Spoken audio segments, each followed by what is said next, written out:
Questions, yeah, please.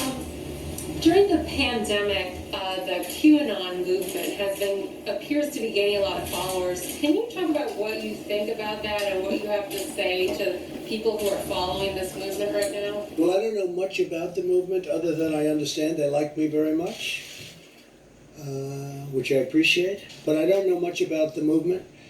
I have heard that it is gaining in popularity, and from what I've heard, these are people that when they watch the streets of Portland, when they watch what happened in New York City in just the last 6 or 7 months, but this was starting even 4 years ago when I came here, almost 4 years, can you believe it? These are people that don't like seeing what's going on in places like Portland and places like Chicago and New York and other cities and states.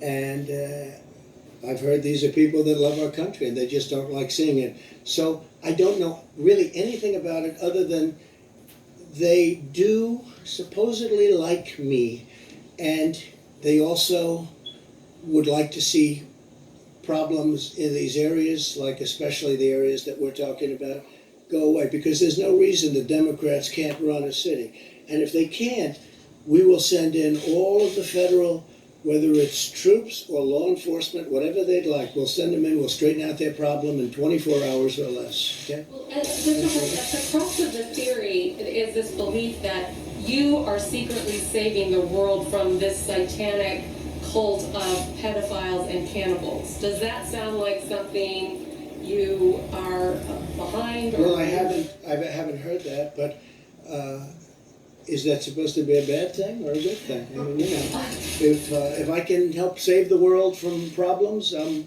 willing to do it. I'm willing to put myself out there, and we are actually. We're saving the world from a radical left philosophy that will destroy this country, and when this country is gone, the rest of the world would follow. The rest of the world would follow. That's the importance of this country.